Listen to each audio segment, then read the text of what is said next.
Al-Ma'thurat, évocation et invocation traditionnelle, de Hassan al-Banna par Annie Ramadan. Introduction. Louange à Dieu, Seigneur des univers. Que Dieu accorde sa clémence à notre maître Mohammed, le meilleur de ceux qui l'évoquent et le maître de ceux qui sont reconnaissants, l'imam des messagers, l'ultime prophète et le guide des croyants, ainsi qu'à sa famille, qu'à l'ensemble de ses compagnons et quiconque suit leur voie jusqu'au jour du jugement dernier. Premièrement, l'évocation en toutes circonstances. Sache mon frère que Dieu nous accorde à tous deux une pleine réussite, que chaque être humain détermine sa vie selon un objectif fondamental autour duquel tournent ses pensées, qui motive ses actes et vers lequel convergent ses espérances. C'est ce qu'ils appellent l'idéal suprême. Lorsqu'il est noble et élevé, cet objectif engendre des actes nobles et glorieux. L'âme de celui qui y adhère est imprégnée d'une forme de beauté spirituelle et elle le conduit constamment vers la perfection, jusqu'à ce qu'il en acquiert la part qui lui est destinée. Révélé essentiellement pour réformer l'âme humaine, la purifier et l'élever vers les plus hauts degrés possibles de perfection, l'islam a indiqué clairement à l'humanité son ultime finalité. Et il l'a conduite vers l'idéal suprême. Cet idéal est la sainte gloire de Dieu. À lui la majesté et la suprématie. Et le noble verset dit « Fuyez donc vers Dieu, je suis pour vous, de sa part, un avertisseur explicite. » Sourate 51, verset 50. Si tu as pris connaissance de cela, cher noble frère, tu ne trouveras pas étrange que le musulman évoque Dieu en toutes circonstances. De même, tu ne seras pas étonné de recevoir traditionnellement du prophète, alayhi salatu wassalam, qui est de tous les êtres créés, celui qui connaît le mieux son Seigneur. Ces merveilleuses et éloquentes formules comprenant l'évocation, l'invocation, la grâce, la glorification et la louange du Très-Haut. Formules évoquées en toutes circonstances, petites ou grandes, importantes ou minimes. Le prophète, alayhi salatu wassalam, en effet, évoquait Dieu en toutes circonstances. Ne sois donc pas étonné lorsque tu nous vois demander aux frères musulmans de suivre la voie, sunna, de leur prophète, alayhi salatu wassalam, et de le prendre pour modèle, retenant ses invocations et se rapprochant ainsi par elles du Tout-Puissant, Tout-Pardonnant. Il y a certes pour vous dans le messager de Dieu un bel exemple pour celui qui aspire à Dieu et au jour dernier et qui évoque souvent Dieu. Sourate 33, verset 21. Deuxièmement, le mérite de l'évocation et de ceux qui la pratiquent.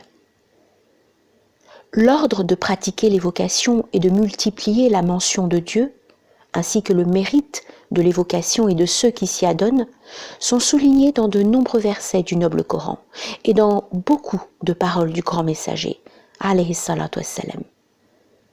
Il te suffit de considérer que les degrés mentionnés dans la parole suivante, de Dieu, exalté soit-il, sont scellés par cette catégorie. Certes, les musulmans et les musulmanes, les croyants et les croyantes, obéissants et obéissantes, loyaux et loyales, patients et patientes, ceux et celles qui craignent Dieu, ceux et celles qui donnent des aumônes, ceux et celles qui jeûnent, ceux et celles qui se préservent de toute relation sexuelle illicite, ceux et celles qui évoquent Dieu beaucoup. Dieu a préparé pour eux un pardon et une immense récompense. Sourate 33, verset 35. Dieu a ordonné aux croyants cette pratique lorsqu'il a dit « Exalté soit-il, ô vous qui avez cru, évoquez Dieu de façon abondante et glorifiez-le à la pointe et au déclin du jour. » Sourate 33, versets 41 et 42. Nombreux sont les hadiths mentionnant le mérite de l'évocation. Le messager de Dieu, alayhi salatu wassalam, a dit, en rapportant la parole de son Seigneur, à lui la puissance et la majesté, Dieu, béni et exalté soit-il, dit « Je suis tel que mon serviteur m'estime, et je suis avec lui lorsqu'il m'évoque. Si donc il m'évoque en son fort intérieur, je l'évoque en moi-même. Et s'il m'évoque dans une assemblée, je l'évoque dans une assemblée meilleure. » Rapporté par Al-Bukhari Muslim, d'après le hadith d'Abu Huraira. Et d'après Abdullah ibn Bushr, Dieu soit satisfait de lui, un homme dit « Ô messager de Dieu, les commandements de l'islam sont devenus nombreux pour moi. Indique-moi donc une chose à laquelle je pourrais m'agripper. » Le prophète, alayhi salatu wassalam, lui dit « Que ta langue demeure constamment humidifiée par l'évocation de Dieu. »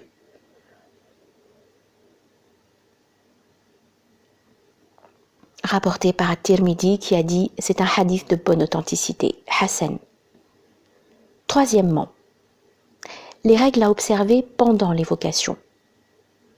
Sache mon frère que l'on n'entend pas seulement par l'évocation ce qui relève uniquement de la parole. Mais le repentir est une forme d'évocation.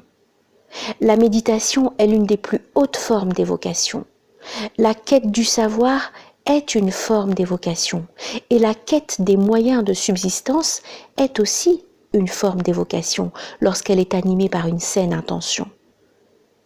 Et toute chose où tu agis en étant conscient que ton Seigneur t'observe, en te rappelant son regard porté sur toi, et sa surveillance est une forme d'évocation.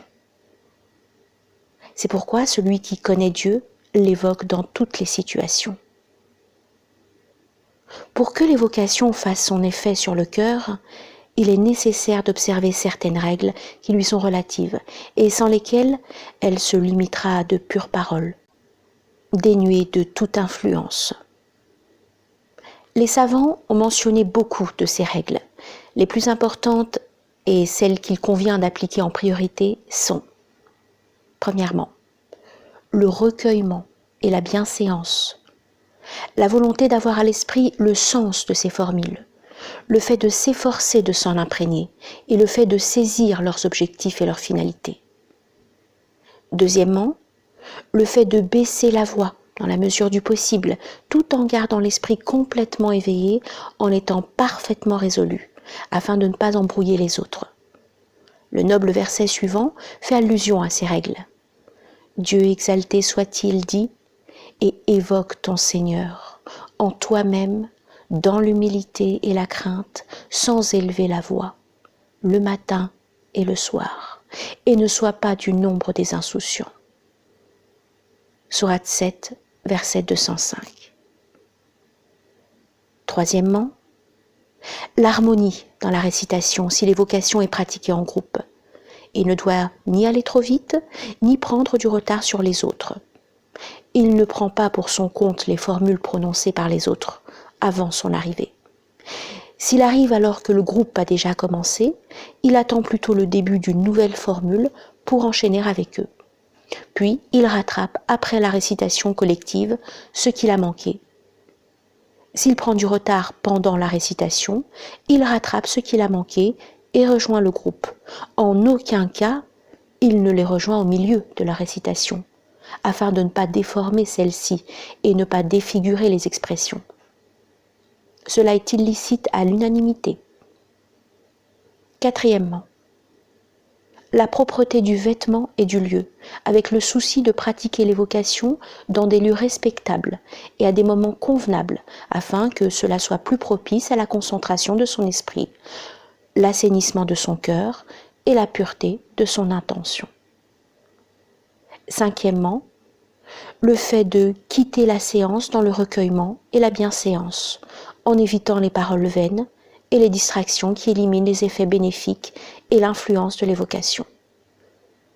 En observant ces règles, le croyant tirera bénéfice de ce qu'il aura récité, et il verra que l'effet de l'évocation se traduira pour lui par une douce saveur dans son cœur, une lumière pour son âme, un épanouissement de tout son être intérieur et un flot de bénédictions venant de Dieu, si Dieu le veut, exalté soit-il.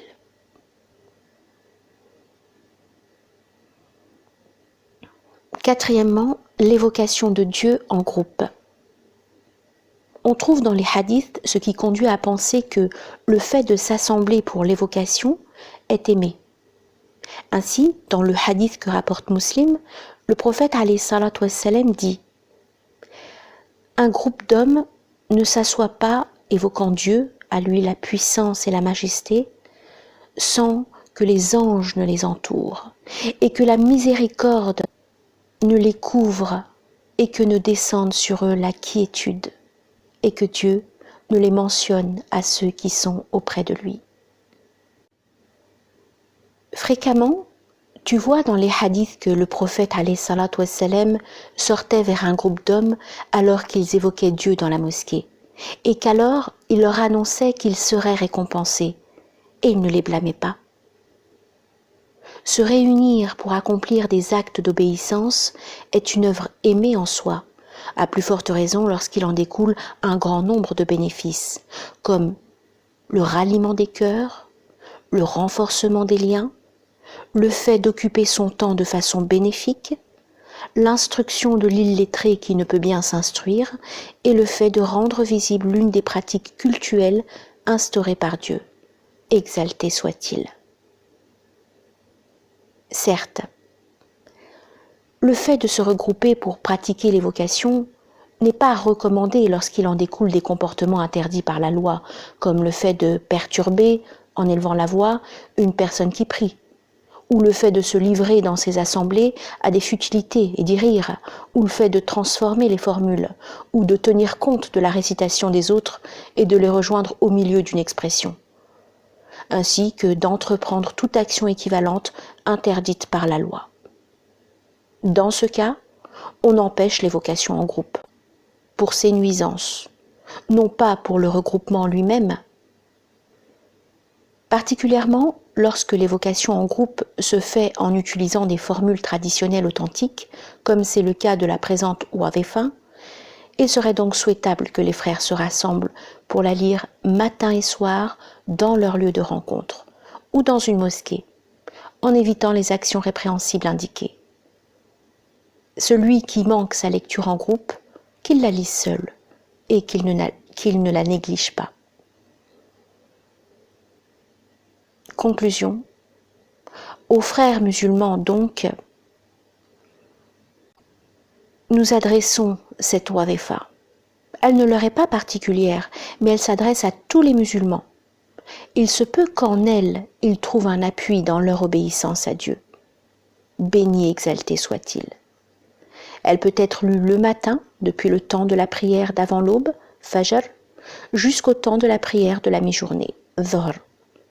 Et le soir, depuis le temps de la prière de l'après-midi, la Asr, jusqu'après la prière de la nuit, Al-Isha.